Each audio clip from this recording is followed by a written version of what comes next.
Hello, good day. My name is Lance Liam. For today's video, ito po ay nagluto tayo ng tinolang paa ng manok. Naku po, napakasarap niyan.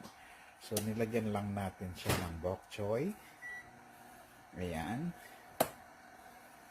Tinolang paa ng manok. At the same time, yung kalahati, iluluto natin naman siya ng crispy chicken feet. Ayan. So, try natin maglagay ng isa.